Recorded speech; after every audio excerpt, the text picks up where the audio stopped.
Hi everyone, happy Friday. Today we will continue with day 2 of Alexander the Great. We'll actually talk a little bit here about Alexander, but you'll be reading some text about him, and that's where you'll be answering questions afterwards. But I'll go into this briefly with you. So Alexander isn't born and named the Great. Very few people in human history have that title of being great. And so think of what it would take to become a great person. By the end of this lesson, you should see why one of the 2 reasons he's considered great is his military achievements. That'll be our focus today. By the end of this lesson, you will be able to identify his military achievements and the manner in which he won his battles and led his men. And you will also be able to evaluate the level of greatness that he reached on the battlefield by conquering a large empire. Okay? So we'll get into this. So, upon the assassination of his father at his Philip II at his daughter's wedding, or the wedding of Alexander's sister or stepsister, so there's a revolt in the city of Thebes. Once Philip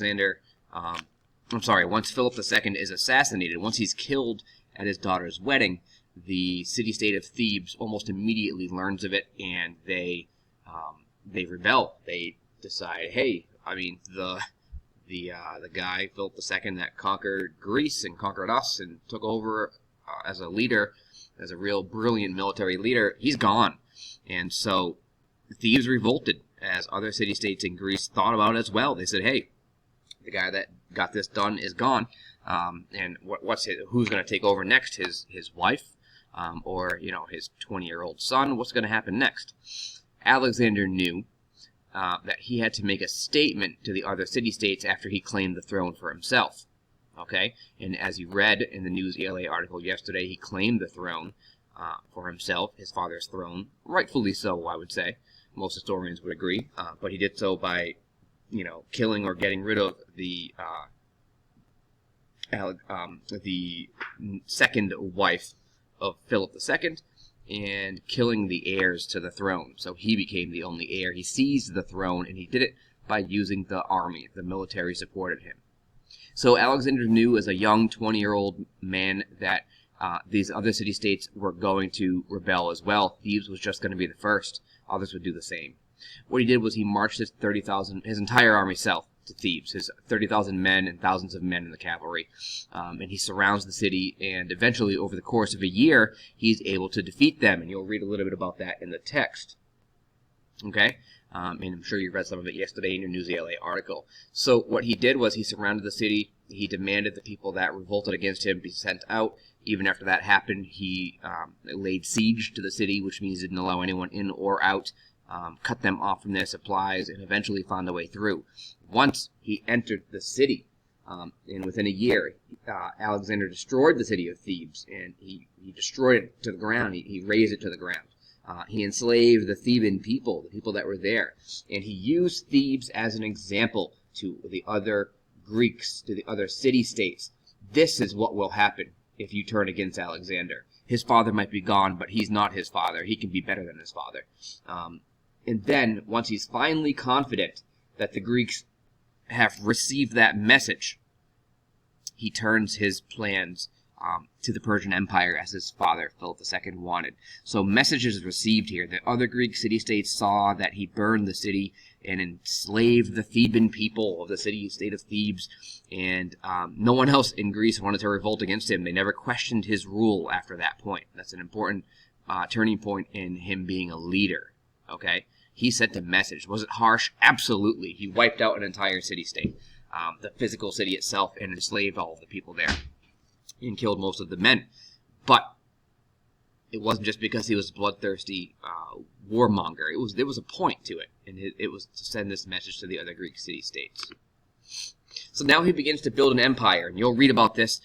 You'll read about what he does. But Alexander begins fighting the Persians and conquering their lands, which you'll read about in the text in a moment. And within 12 short years, he had taken over the Persian Empire and Egypt, which was sort of a province of the Persian Empire as well. He found himself in India and wanted to continue attacking further. Now remember, it's been 12 years. He has the same men in the army, except for the ones that he hired or brought into the army from the Persian Empire that are no longer Persian military men, because the Persian Empire no longer exists. It belongs to Alexander as his Macedonian kingdom. Unfortunately, his men are unhappy because he brings these Persians in, and they're very tired and homesick. And so they sort of force him to return home to Macedonia. Along the way, he's bitten by a mosquito, and he dies.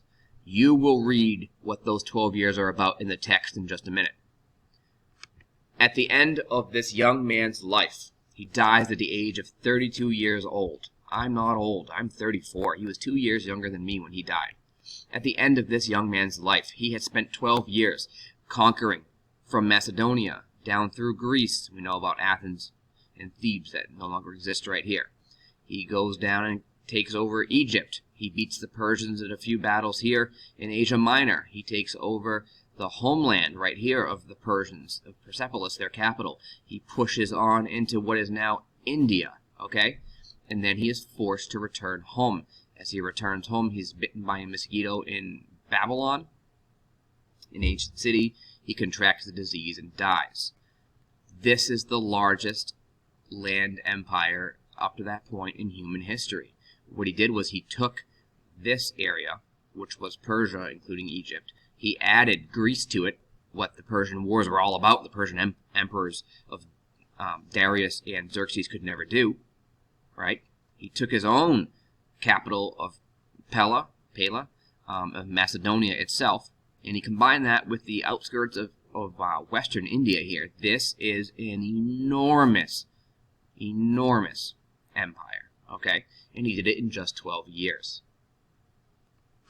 Your next steps. You will next read the text using the material under classwork for 129, which is today's date on Friday here. Happy Friday. That text is actually typed into a Google Doc for you. As you read, be sure to answer the questions in the Google form that go along with Alexander's conquest of Asia and what he did there.